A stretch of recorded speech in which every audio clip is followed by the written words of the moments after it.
Assalamualaikum warahmatullahi wabarakatuh. Alhamdulillah ala kulli ni'amillah kama an'amna bi ni'matid din wa huwa afdalul hidayah. Asyhadu an la ilaha illallah wahdahu wa asyhadu anna Muhammadan abduhu wa rasuluh. Allahumma salli ala sayyidina Muhammadin ya fatih lima ughliq wal khatim lima sabaqa nasiril haqqi bil haqqi wal hadi ila siratikal mustaqim wa ala alihi haqqa qadrihi wa miqdarihil azim amma ba'du. Fayayyul hadirun usikum wa iyaya bitaqwallah faqad fazal muttaqun. Kama qala Allah fi Qur'anil azim. A'udzu billahi samii'il alim minasyaitonir rajim. Bismillahirrahmanirrahim. Wa atii'ullaha wa rasulahu la'allakum turhamun. Al-ayah. Alhamdulillah tahadus binikmah, puja-puji dan syukur kita panjatkan kepada Allah yang masih memberi kesempatan kepada kita untuk mengumpulkan bekal di tempat yang abadi, yaitu akhirat, dengan berbagai amalan, salah satunya mencari ilmu. Nah, mencari ilmu itu bukan sampai bisa, tetapi memang kewajiban aja untuk apa? Mencari ridho, intinya. Itu. Mencari ridho Allah. Kalau logikanya gini, kalau kita misalkan diridhoi oleh orang tua, kalau kita berbuat baik, pasti dimuliakan, diagungkan, dibanggakan oleh orang tua. Kemudian kita berbuat salah, dimaafkan oleh orang tua. Kenapa? Karena orang tua kita ridho kepada kita. Nah, jadi yang kita cari itu adalah ridho Allah. Nah, sedangkan kata Umar bin Khattab, kata meridho, Allah akan menyembunyikan ridhonya itu kepada makhluknya, kepada umatnya, di mana? Fi ta'atin, di taatnya kita. Taat itu bahasa Arab, bahasa kita itu taat. Ya, taat. Taat. Kalau taat itu bahasa Arab, kalau kita taat gitu ya. Nah, memang orang Sunda, orang Indonesia pada umumnya memang nggak mau susah. Taat susah, taat lah enggak gitu. Sab, bahasa Arabnya sob. Syukur, bahasa kita mah syukur. Syukur. Nah, ya. Tawakal bahasa Arabnya kita tawakal. Ya, banyak serapan bahasa Arab. Nah, Allah menyembunyikan ridhonya di mana? Di taat kepada Allah. Kenapa disembunyikan? Minat ta'ati, supaya apa? Liyajtahidan nas fi jami' ta'at. Supaya manusia itu sungguh-sungguh di semua taatnya kepada Allah. Kalau Allah sudah menyebutkan misalkan, oh, ridho Allah akan ada di sini, pasti semua berbondong-bondong. Tetapi ada rambu-rambu, salah satunya misalkan ridho Allah fi ridho walidain, misalkan ridho Allah itu ada dalam ridho orang tua. Itu saking banyaknya Allah memberikan ridhonya itu ada di sana biasanya, pada umumnya banyak. Tuh. Jadi Allah akan menyembunyikan ridhonya, tetapi ada amalan-amalan yang memang Allah ridho di sana gitu. Jadi kepada orang tua mah benar-benar gitu ya, gitu. Nah, tetapi pada umumnya sebetulnya ridho Allah itu akan disembunyikan di taatnya Allah. Nah, jadi supaya apa? Liyajtahidan nas fi jami' ta'at. Supaya manusia itu bersungguh-sungguh dari semua taatnya gitu. Supaya apa? Roja'an ayyusadifunaha, supaya kita itu mudah-mudahanlah, rojalah gitu. Mudah-mudahan dapat gitu ya. Fala yajuju lana an nahkira ta'atan. Yang kedua apa? Hikmahnya. Yang kedua, supaya kita tidak menyepelekan amal yang kecil dianggap oleh kita. Walau sogiratan, walaupun kecil, jiddan, dan sangat kecil. Mungkin saja ridhonya Allah ada di situ. Contoh, ada seorang ulama, taruhlah misalkan salah satu, misalkan Ibnu Hajar. Ibnu Hajar itu kan ulama besar, suka nulis kitab. Pas sedang nulis kitab, baca semalaman. Pas kan dulu pakai tinta tuh, pakai kalam ya, pakai tinta. Pas mau nyelupin kalam ke tinta, ternyata ada lalat sedang minum. Gitu. Aduh, kasihan, kelaparan, kerhausan, sedang haus, gitu. Ya udahlah, biarin aja. Sampai dia kenyang, sudah hausnya hilang, terbanglah dia. Baru beliau melanjutkan. Malamnya dia mimpi bertemu dengan malaikat Jibril. Dan Jibril mengatakan, Allah ridho kepadamu dengan kelakuanmu dan Allah titip salam. Coba ya enggak? Ridhonya itu bukan dengan bikin kitabnya, bukan dengan ibadahnya, membiarkannya itu. Kan dikit, alah kecil gitu. Nah, mungkin yang kecil itu yang menjadi ridhonya Allah. Nah, suatu ketika sahabat kumpulan dengan Rasul.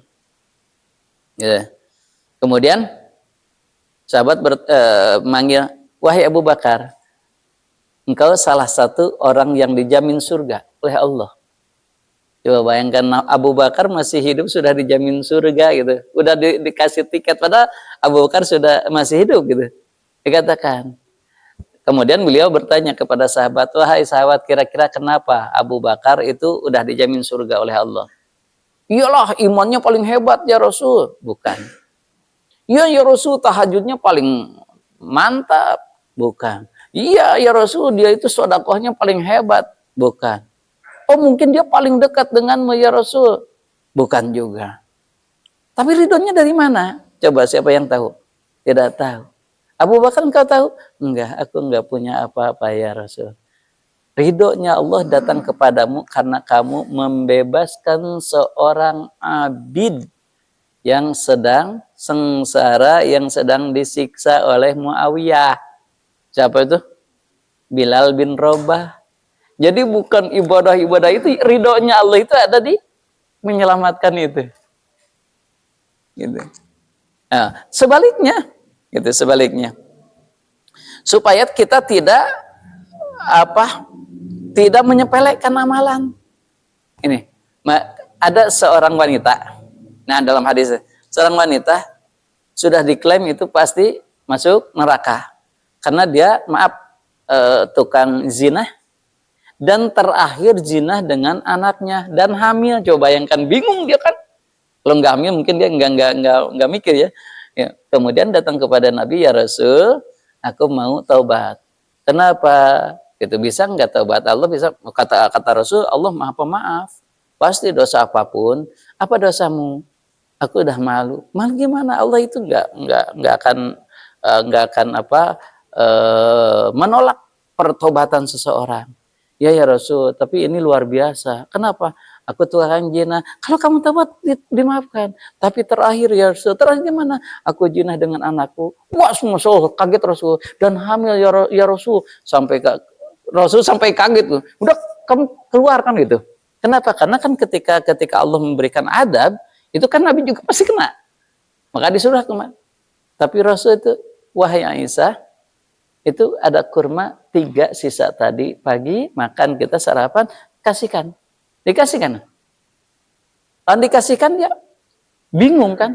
Nabi saja sudah menolak taubatnya beliau. Siapa lagi coba yang harus didatangi? Nangislah dia. Kemudian di perjalanan ada kakek-kakek. Wahai maksudnya wahai perempuan Pulanah gitu ya. Wahai Pulanah, itu bawa apa? Saya bawa kurma. Aku minta, aku lapar dari tadi belum makan apa-apa. Kata perempuan itu, enggak. Kenapa enggak? Ini berkah dari Rasul. Dia kasih sama Rasul berkah, enggak mau. Mau kasihkan. Atau mintalah, minta. Enggak. Atau barang satu aja. Gitu. Maka kata itu, ya udahlah kalau satu mah. Saya juga masih ada, dikasihkanlah satu. Nah setelah itu datanglah Jibril kepada Nabi, ya Rasul panggil lagi orang itu sekarang ahli surga. Coba bayangkan. Nabi kan kaget. Masa gitu. Kembali dipanggil oleh Rasul itu. Apa kata Rasul? Kenapa tiba-tiba engkau tadinya ahli neraka sekarang jadi ahli surga? Apa? Aku makan ditolak samamu ya Rasul. Tapi ada kelakuan apa ketika pulang? Saya kan dikasih kurma, terus dipaksa diminta, aku kasihkan. Maka keluarlah hadis. Keluarlah hadis-hadisnya apa? Tolaklah neraka walaupun hanya dengan 1 biji kurma. Itu sebabul wurudnya hadis itu. Jadi ridho Allah itu cek tim tepirakan gitu, ngasih kurma. Gitu. Maka jangan menyepelekan amalan. Mungkin ridhonya Allah, Allah menerima taubatnya itu dengan sebab sedekah kurma itu. Jadi jangan menyepelekan amal kecil.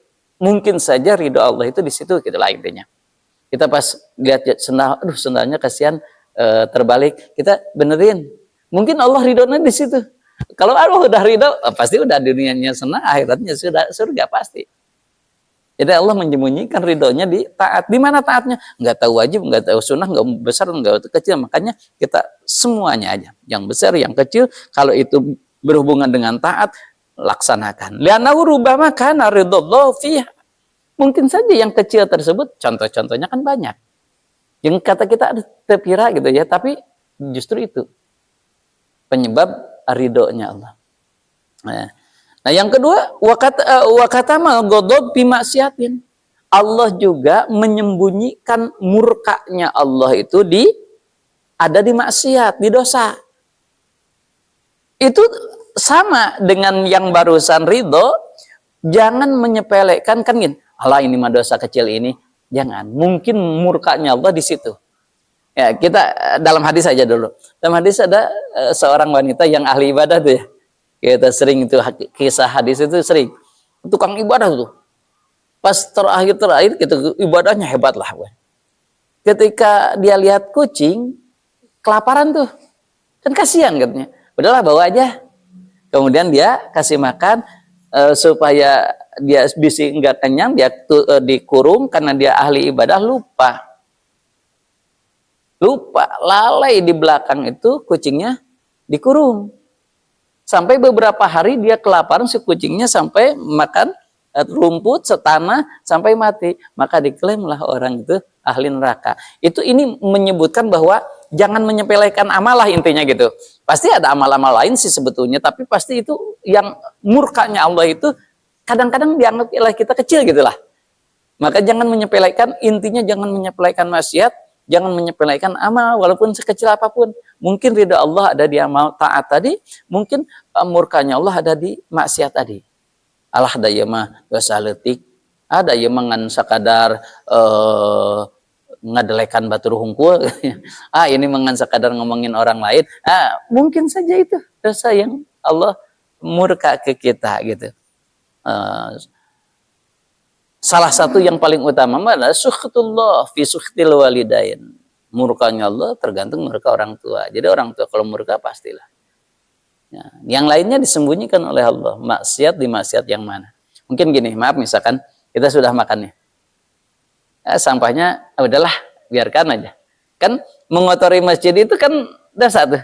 Kecil ini dosa kecil inilah kayak gaya ngambil. Mungkin saja Allah murkanya itu karena menyepelekan itu. Jadi dari dulu juga diperbolehkan kita makan di masjid, tapi yang tidak perbolehkan itu mengotori masjidnya. Maka yun moda kalau gitu. Makanya kenapa di masjid itu katanya itu nggak boleh tiduran sampai itu ngotoran gitu lah. Dahdir gitu sampai bau mau sujud ya bau gitu. Nah itu kan bahayanya itu. Maka bawalah sejadah, bawalah apa jadi sorban kayak gitu. Jadi dahdir dahdir nanti itu karena karpet batur sujud naon kan gitu. Tidak nyaman si imam nalila dia sujud kan riweuh gitu kan. Tahan apa gitu kan. Ya kalau satu kali sujudnya terus kan dari pertama sampai akhir gitu. Kan nyusahin orang lain juga gitu ya. Nah itu, jadi Allah sembunyikan. Termasuk Allah akan menyembunyikan apa? Menyembunyikan Lailatul Qadar. Allah sembunyikan Lailatul Qadar di mana? Di syahr Ramadan. Di bulan Ramadan. Allah sembunyikan. Supaya apa? Liyajtahidan nas. Supaya sungguh-sungguh manusia itu fi ihya'i jami'i syahri Ramadan. bil ibadah, supaya sungguh-sungguh dari hari pertama sampai hari terakhir. Supaya sungguh-sungguh. Kenapa disembunyikan? Itu misalkan kita biasanya kita 10 hari terakhir, oke, hadisnya ada, iya. Tapi kita peringati, oke. Ketika nuzulul Quran, kita peringati di Indonesia lah, di Indonesia diperingati tanggal berapa? 17 apa? Ramadan dan Agustus ya. 17 Ramadan. Ternyata coba lihat, inna anzalnahu fi lailatul qadri. Sesungguhnya aku turunkan Al-Qur'an pada malam Qadar. Lailatul Qadar. Lailatul Qadar kan, oh ternyata Lailatul Qadar itu bisa saja tanggal 17 Ramadan. Ya itu terakhir aja. Kenapa Nabi menyebutkan minimal 10 hari terakhir? Pada umumnya memang 10 hari terakhir yang paling berat. Ya, yang paling berat kan mengakhirkan. Kalau seorang segimana apapun, hari pertama mah puasa, hari kedua puasa, hari ketiga keempat biasa itu puasa gitu. Tapi hari terakhir mau apalagi berat. Pada umumnya hari terakhir minimal atau hari terakhir. Maka cari dengan apa? Dengan i'tikaf. I'tikafnya kapan? Kalau Nabi sama sahabat siang malam i'tikafnya di masjid 10 hari terakhir teh. Kalau makan baru ke rumah, mandi baru ke rumah, balik lagi gitu aja. Kalau kita malamnya saja, ya minimal kan Lailatul Qadar ayana wengi, ya udah Lailatul Qadar malam aja, bah nggak apa-apa. Lailatul Qadar itu sebetulnya mungkin saja tanggal 1 tanggal 1 Ramadan.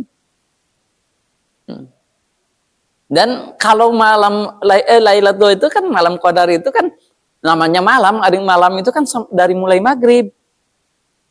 Itu. Bukan kita datang jam 12 saja penting sampai jam 3 gitu. Enggak kan itu juga. Itu kan disembunyikan di mana di malam di malam Ramadan ya di Ramadan pada Ramadan itu. Kenapa? Kenapa disembunyikan? Karena Allah gini. Pada bulan Ramadan itu fa inna ajron nafli ka ajril fardi. Sesungguhnya kan bulan Ramadan kita sudah tahu bahwa sunnahnya itu dianggap fardu. Sunnah itu pahalanya dikasih pahala seperti fardu. Figoirihi di selain Ramadan maksudnya, gitu ya. Kama fil hadis, balqala namanya rakaatan fihi abdul min alfi rakaatin. Bahkan dalam satu hadis itu 1 rakaat bulan Ramadan itu lebih baik daripada 1000 rakaat bukan bulan Ramadan. Nah, makanya ketika kita bulan Ramadan bukan hanya Lailatul Qadar sebetulnya. Di malam-malam itu wa tasbihatun fihi abdul min alfi tasbihatin. Ketika kita baca tasbih itu lebih baik daripada 1000 kali tasbih di bukan bulan Ramadan. Ya, kemudian maka supaya kita pahalanya besar, Allah sembunyikan tuh. Kasihan ke kita supaya kita banyak. Ya. Kalau ditentukan misalkan tanggal 21, udah aja tanggal 21 amalnya itu aja kan gitu. Waliyajtahidu fi ihya ilayalihi, supaya manusia itu membiasakan menghidupkan malamnya pada bulan Ramadan. Rojaan ayusodifu Lailatul Qadri, mudah-mudahan pas Lailatul Qadar. Kenapa? Karena Lailatul Qadar itu khairun min alfi syahrin, lebih baik daripada 1000 bulan. 1000 bulan itu apa? Salasun wasamanuna sanatan. 3 dan 80. Berarti 83. 83 tahun sanatan wa arba'ata asyhurin, dan 4 bulan. Jadi 1000 bulan itu 83 tahun 4 bulan. 1000 bulan itu kan Lailatul Qadar itu ke ibadah kita itu dianggapnya 1000 bulan. 1000 bulan itu sama dengan 83 tahun 4 bulan. Coba bayangkan kalau kita misalkan sholat sekali dianggap 83 tahun 4 bulan itu sholat terus. Sodako itu dianggap 83 tahun 4 bulan sodako terus. Makanya dikejar oleh siapapun gitu ya. Hanya ingat, bukan hanya ibadahnya ya yang dilipat ganda teh. Kata Nabi, dosanya pun dilipat ganda pada bulan Ramadan, apalagi di Lailatul Qadar. Bahkan Rasul menyebutkan innaman zana, apalagi dosa besar. Salah satunya dosa besar adalah jinah. Jinah pada bulan Ramadan fihi au syariba khamra, atau minum arak, atau dosa besar apalah saya misalkan itu, la'anallahu, maka Allah melaknat orang yang bermaksiat dosa besar di pada bulan Ramadan. Wa fis samawati-nya, dan semua makhluk yang ada di langit, ila misli pil haulisani, itu semuanya melaknat. Bahkan ketika dia melakukan dosa tersebut tidak akan diterima oleh Allah maafnya kecuali sampai Ramadan lagi.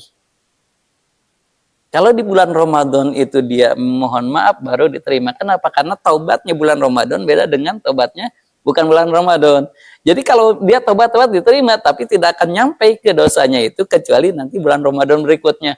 Kan kita belum tentu nyampe. Kan di bulan Ramadan harus hati-hati dosa teh. Saya nggak bohong, bulan Ramadan berarti tobatnya itu nggak akan cumpon tobat selama 6 bulan kecuali masuk lagi 6 bulan 11 bulan kecuali masuk lagi bulan Ramadan, tobat di situ baru dapat cumpon lah gitu, lunas lah gitu. saking besarnya dosa bulan Ramadan. Bulan Ramadan jangan hanya ibadah yang kita pikirkan, dosa juga harus kita redam siang malam. Tetap jangan berbuat dosa. Ya Allah karimnya, kita kan biasanya kebayangnya itu Lailatul Qadarnya, ibadahnya gitu ya. Kalau dosa enggak dipikirkan. Padahal dosanya juga dilibatkan. Dia kalau bulan Ramadan, gimana kalau bulan Ramadan misalkan kita ya hubudun ya gitu. Ya samalah gitu. Dosa mau tetap aja dosa. Lebih beratnya. Wa katama auliya'ahu fi ma bainan nas, dan Allah menyembunyikan orang yang dicintai oleh Allah di kumpulan manusia. Contohlah gini. Di sini yang kumpul di sini kira-kira siapa yang dicintai oleh Allah? Enggak ada yang tahu. Gitu. Kan sok-sok ngacung entus dicintai ku Allah mana. Kalau merasa kita sudah dicintai berarti kita justru sombong, jauh cintanya Allah ke kita gitu. Allah membuat cintanya kepada seseorang atau waliullah lah tingginya, orang wali itu disembunyikan di manusia, di semuanya. Supaya apa Allah menyembunyikan waliullah di manusia? Kayak layah kiru ahadan minhum, supaya manusia itu tidak menyepelekan, menganggap enteng kepada yang lainnya. Makanya kenapa wali-wali yang disembunyikan itu biasanya bukan ulama-ulama, jarang ulama, tapi orang-orang yang biasa gitu, yang duduknya tuh dihinakanlah oleh manusia biasanya, tapi dia dicintai oleh Allah. Makanya duduknya ya Allah di belakang gitu. Icing itu wali Allah. Oleh orang lain mah siga nyepelekan nanghunnyar parah, dia tuh hatinya tuh masya Allah kan gitu. Itu kadang-kadang wali Allah itu memang dilihat oleh manusia itu seperti biasa, tapi hatinya ke Allah itu setiap saat, setiap detik ingat Allah, dan dia itu benar-benar manteng nak Allah tuh gitu. Wali Allah tuh sudah meraqabah mukasyafah dia. Itu tapi di hadapan manusia masalah dia biasa aja gitu. Makanya disembunyikan supaya apa? Sedangkan wali Allah pasti diijabah doanya. Supaya apa? Ketika kita minta doa kepada siapapun belum tentu siapa yang diijabah. Maka kita kepada siapapun minta doanya gitu. Husnudon. Yang eta mah. Arek nyungkeun doa mah ka ustad we. Belum tentu dijawab buat lebih. Belum tentu. Berarti wali Allah itu bukan ustad, kiai yang lain. Banyak dari dulu juga ya. Contoh ketika Hasan Basri, kan ulama besar, wah hebat. Ada seorang ya biasa aja tukang ngaji biasa, dianggap oleh orang lain kan biasa-biasa. Ternyata dia tahu Ahmad Badwi itu. Masya Allah ya Karim. Dia itu kan waliullah. Kata beliau kan, ketika Hasan Basri mau wafat baru diperlihatkan. Ketika dia mencapai ridhonya Allah, diperlihatkan, oh ternyata muridnya itu waliullah. Jadi jangan kira orang-orang yang biasa-biasa seperti kata-kata kita itu waliullah. Disembunyikan oleh Allah sengaja. Hanya cirinya gampang, jangan kata ulama, cirinya gini, ketika di suatu tempat mudah untuk berbuat baik, itu di situ disembunyikan ada wali itu di situ. Kalau masjid itu rame aja gitu, makmur aja untuk beribadah, di situ ada deket wali di situ pasti gitu. Kalau misalkan susah pisan di lumur itu tuh, wah nggak ada tuh walinya. Paling wali murid adalah waliullah, wali kelas adalah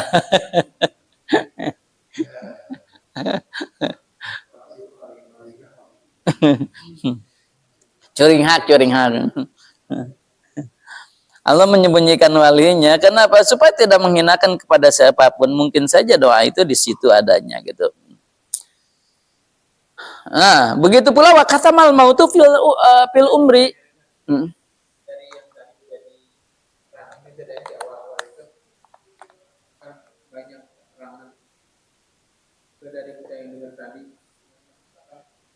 di luar Allah itu tetap pada amal kecil gitu. Mungkin saya. Ya, kayak yang bisa sebutkan juga mungkin seperti yang menggali yang masalah itu, terus natur yang mengambilkan air dengan kaos kaki. Ya, sebagainya. Terus kebalikannya juga kedua murtadnya ada hal yang juga mereka menjalankan tetangga tidak beriman dan sebagainya. Kalau kita lihat di sini ada seolah-olah keriduan ataupun ke mukanya Allah itu memang pada hal itu, tapi sifatnya kepada makhluk dan ya sosial. Mungkin jadi sepertinya mungkin cuma orang sholat, zakat, kalau itu dianggap standar buat iya betul. Allah itu ya. Nah. Tapi yang amalan kecil walaupun untuk makhluk itu kalau masih biji kecil, biji tadi ya, kalau besar nilainya gitu. Ya. Rata-rata ke makhluk gitu. Ya, sosial makanya. Coba lihat diteliti, Al-Quran itu lebih daripada 2/3-nya itu tentang sosial. Ini logikanya gini. Ini Allah lebih mengutamakan sosial daripada ibadah itu sendiri. Contoh gini, ketika seseorang tidak bisa saum karena udur ya, gantinya dengan apa? Fidyah itu memberi ke orang. Kalau haji tidak bisa, misalnya dalam haji ini ada sesuatu yang tidak bisa dilakukan, oke, tawaf lah misalkan, maka bayar dam. Dam itu apa? Kambing, dikasihkan kepada yang lain makhluk. Ya, pada umumnya ketika kita ibadah itu dendanya apa? Sosial. Gitu. Coba aja, ketika kita misalkan bepergian, sholat bisa di kosor, di jama. Tentang ibadah itu Allah meringankan, tapi kalau tentang sosial, enggak. Gitu. Kita menyakiti orang lain tidak ada ruhsohnya. Gitu. Justru makanya memang kebanyakan kan ridho Allah itu di sodakoh gitu kan. Itu kan sodakoh banyak sekali hikmah sodakoh. Kan itu berbagi. Makanya wajar kalau saya itu sering mengatakan khairunas anfa'uhum linnas, itu memang Nabi itu seperti itu. Kan kita lihat nih. Yang kedua ini sebetulnya kan kalau yang kedua ya para yang paling utama itu ikhlas. Biasanya amal yang kecil itu ikhlas. Kalau yang besar, contoh misalkan, makanya saya itu mungkin saja belum pernah dengar, kalau saya sih belum pernah dengar bahwa Allah ridho terhadap haji seseorang atau umrah seseorang. Kenapa? Karena keikhlasannya kata saya itu agak terganggu. Kenapa terganggu? Ketika pulang haji, para entas haji gitu mahal. Jadi ada asam milik, asam masih inget gitu. Sedangkan yang ikhlas itu udah lupakan gitu kan. Ya udah lupakan. Nah, makanya yang kenapa ke yang kecil wajar, apalagi kalau besar misalkan ikhlas, lupakan. Komo itu pasti lebih hebat. Maka jangan menyepelekan yang kecil. Mungkin yang ikhlas itu, yang hebat itu yang kecil. Ikhlas kan. Jangan yang diingat-ingat. Tapi kan yang 100.000 setahun kamari ingat kan nih. Orang kamari satu. Beda dengan yang 2.000 lupa aja gitu. Mungkin yang besarnya itu karena bukan besar 2.000-nya atau 100.000-nya, tapi melupakannya itu ikhlasnya benar-benar. Ya. Maka kata Nabi itu jangan diingat-ingat. Lupakan aja, berbaik. Nah, maaf ya kemarin kan udah. Sodako gitu kan. Oh ada yang sodako untuk masjid misalkan. Kemarin udah, pas datang lagi. Oh maaf, saya kemarin udah. Berarti masih ingat kan? Wah, ikhlasnya agak terganggu tuh. Oh ini mah memberitahu, nggak helah para sini. Bisa pajarkan belum gitu ya. Ikhlas ya, kedua yang paling utama ya. Sosial, walaupun kecil, Masya Allah ya. Nah, Allah menyembunyikan wakatamal maut fil umri. Allah menyembunyikan mautnya. Maut itu tidak ada yang tahu. Mungkin saja sedang ini, sedang itu, sedang ini, bisa saja. Ada orang yang sedang olahraga, ada orang yang sedang nyanyi, ada orang yang sedang ngaji, ada orang yang sedang sujud, ada orang yang sedang sedang gitu. Allah sembunyikan matinya di situ, nggak ada yang tahu. Untuk apa? Supaya kita terus bersiap. Kenapa? Karena Allah mengancam ketika kita sedang lalai, kemudian wafat, naudzubillah. Kan kita menginginkan husnul khatimah. Ketika terakhir sedang baik. Kalau gini sedang jelek, sedang dosa, berarti su'ul khatimah. Jelek, tungtung, dia ibadah, terakhirnya bunuh diri, kan su'ul khatimah. Ya kan ke neraka, berenan heula mimitina terakhir gitu mah, geus ke neraka, nanti udah habis baru ke surga kan itu. Dosanya udah habis. Disembunyikan oleh Allah supaya apa? Supaya setiap orang itu bersiap-siap gitu. Lil mautnya fi kulli waqtin, fil waqtin itu setiap waktu itu beribadah gitu. Parubama gitu, paja'al maut. Kenapa maut itu pujaah pajaatun teh sekonyong-konyong tiba-tiba ujug-ujug gitu, tiba-tiba apa? Wah, pasti yung panglobana huisna pasti panghulana maut belum tentu. Buat tinggal huisan belum tentu gitu. Ya tanda-tanda mah iya. Memang pada umumnya yang paling tua dulu itu, yang paling umumnya di sini paling tua siapa? Itu yang paling umum pada umumnya. Tapi kan belum tentu. Belum tentu.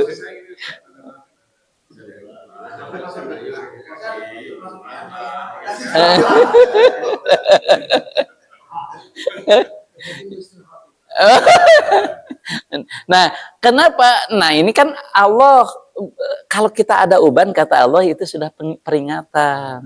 Itu udah diingatkan, kata Allah. Ubannya 2, udah peringatan, ada rawan nih, gitu kan. Udah banyak, kamu nges jangkut, nges bodas, nges betam gitu, peringatan. Iya, gitu. Nah, jadi ayat hakikatnya mah tetap aja disembunyikan. Hanya pada umumnya seperti itu. Tapi hakikatnya untuk kita itu belum tentu kapan-kapan. Kan nggak tahu ya. Kita harus siap-siap aja gitu, siap-siap aja. Dimanapun, kapanpun bisa terjadinya. Wa kata sholatu al-wusta. Nah, Allah juga menyembunyikan sholat wusta. Sholat wusta itu salah satu sholat yang akan mendapat ridho Allah. Nah, diulang lagi. Kita itu justru lebih mengejar Lailatul Qadar ya daripada sholat wusta. Padahal Lailatul Qadar itu setahun sekali pada bulan Ramadan. Itu pun hanya pada batasannya. Apa batasannya? 1000 bulan ibadah. Tapi kalau sholat wusta, ridho Allah. Kalau ridho Allah sudah jelas surga bagiannya. Dunianya nikmat. Tapi sholat wusta jarang dikejar, pada setiap hari ada sholat wusta. Disembunyikan oleh Allah di mana? Di sholat saja. Sholat wajib mungkin, sholat sunat mungkin, mungkin tahajud iya mungkin, atau sholat sunat subuh qabla subuh mungkin. Nah, ada tanda-tandanya. Salah satunya ulama ini analisa ulama ya, analisa ulama ketika Nabi itu sholat asar. Ketika sholat asar, Nabi itu betul-betul, nah kata ulama, jumhur ulama, kebanyakan ulama itu sholat asar katanya. Tapi ada sebagian ulama menyebutkan sholat berjamaah asar. Ada juga menyebutkan sholat berjamaah subuh. Ada juga menyebutkan sholat berjamaah isya. Jumat. Ada juga menyebutkan sholat berjamaah Jumat. Ya. Nah, asar Jumat, setelah asar sampai maghrib itu setelah sholat asar sampai maghrib itu sholat wusta. Pada umumnya mah memang ulama menyebutkan asar. Maka sholat asar itu kayak gini. Sholat Lailatul Qadar kan disembunyikan di bulan Ramadan, tapi Nabi lebih menekankan 10 hari terakhir gitu. Nah ini juga disembunyikan di sholat fardu, di sholat sunnah, tapi Rasul menekankan asar gitu. Ya, jadi tidak pasti asarnya, tetapi itu lebih memungkinkan di situ gitu. Maka di situ sholatnya benar-benar dari mulai wudunya, sholat sungguh-sungguh aja lah gitu. Di situ mah dinyaankeun lah gitu. Bukan mah diedankeun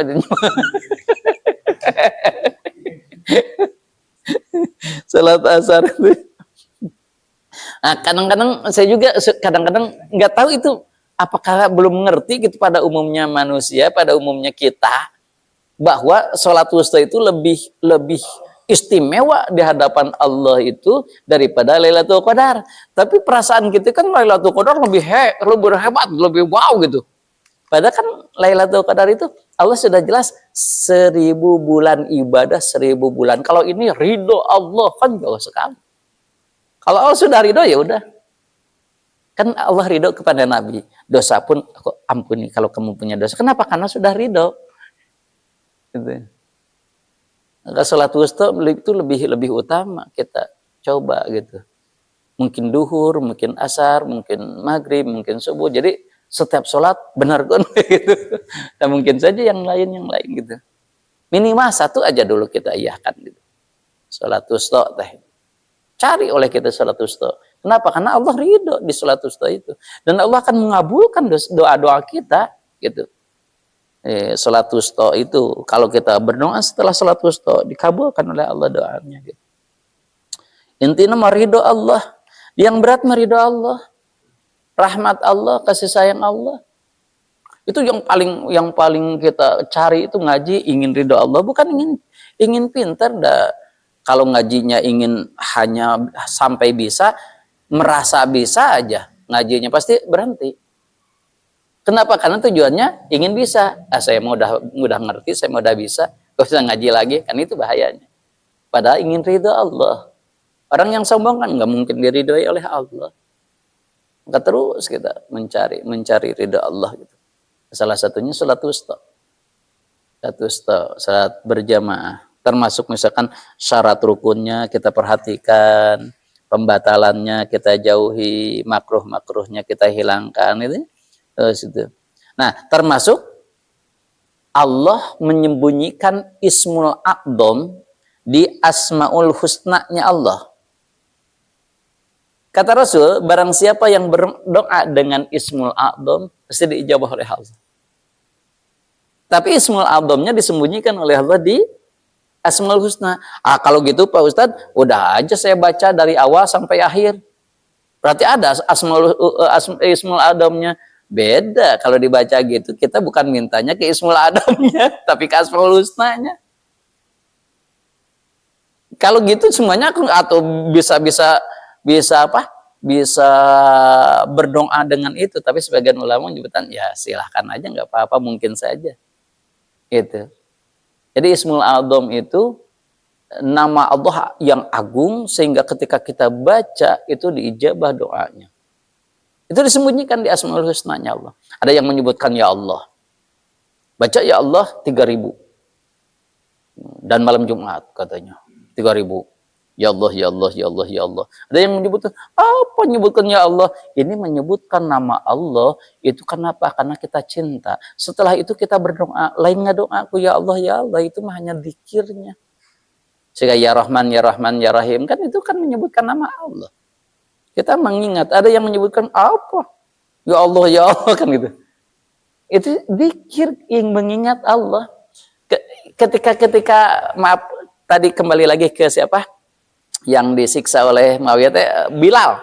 Apa yang dikatakan oleh Bilal ketika dicambuk? Ahad, ahad. Artinya apa? Esa, esa. Yang dimaksud apa? Allah mengingat. Apakah itu nggak boleh? Justru itu hebat. Makanya Allah pertolongannya itu di situ. Kan dia dipukul ahad, ahad, ahad, esa, esa. Allah, Allah, esa. Gitu. Masa nggak boleh nyebut ahad? Kan nggak boleh nyebut ya Allah, kan kita menyebutkan nama Tuhan kita, gitu. Ya Allah, ya Rahman, gitu. Nah, disembunyikan oleh Allah gitu di Asmaul Husna, ya. Ada yang menyebutkannya ya Allah, ada yang menyebutkan juga ya Latif. Bacanya ya Latif 129. Ya Latifu, ya Latifu, ya Latifu, ya Latifu, ya Latifu, ya Latifu. Nunutan lah ya Katifu, ya Katifu. Ayo nunutan. Ya Latif. Kenapa? Kalau kan mah ya seperti gelar seperti Rasulullah kan. Ini kan Muhammad. Jadi lebih bagus ya asmanya yang bersifat gelaran kan. Gelaran. Ar-Rahman, Ar-Rahim.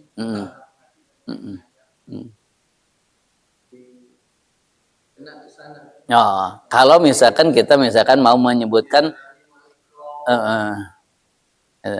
nah, kalau ya Allah itu kan yang disebut tadi Ismul A'dham. Ada yang menyebutkan bahwa Ismul A'dham itu Allah.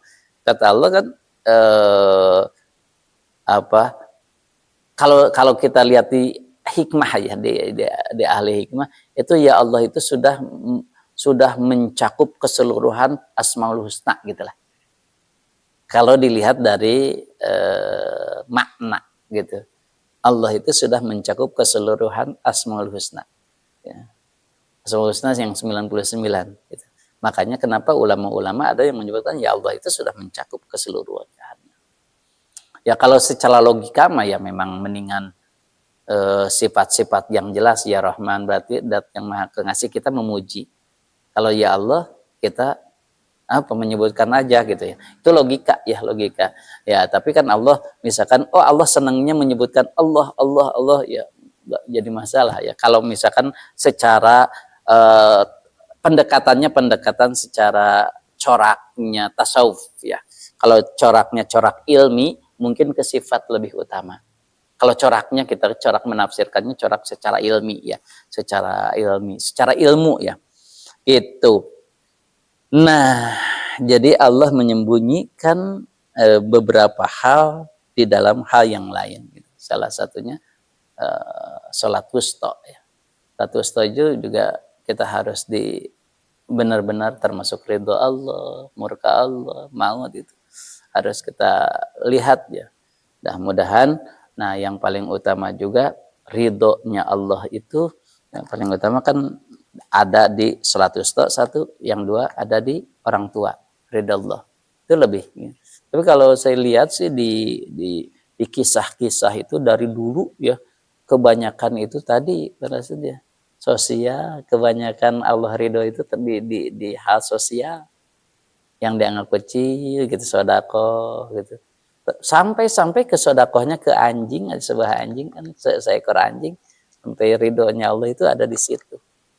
Jangan menyepelekan lah intinya, jangan menyepelekan. Termasuk kan Nabi mengatakan ketika makan jangan disisakan, mungkin berkahnya di suapan terakhir kata Nabi. Kan kadang-kadang kita makan pisang, ya makan pisang, ujungnya kan dibuang gitu. Padahal enggak dipegang gitu, enggak kotor gitu. Mungkin saja itu berkahnya loh, gitu. Di terakhirnya itu. Sama, doa pun sama. Ijabahnya Allah, doa itu mungkin pas terakhir. Kita kan udah doa lillahi gesan. Padahal mungkin terakhir tuh ijabah Allah teh. Jadi harus tuntas aja lah apapun gitu. Termasuk makan jangan disia-siakan. Termasuk kata ulama kalaupun misalkan ketika makan jatuh, kalau kira-kira bersih nggak akan menyebabkan penyakit, ambil aja makan lagi, itu keberkahan mungkin di situ. Ya, kecuali kotor udah jelas kotor, kanan tanu bayah berkah, penyakit temennya lah. Ya, wallahu a'lam bishawab. Ya.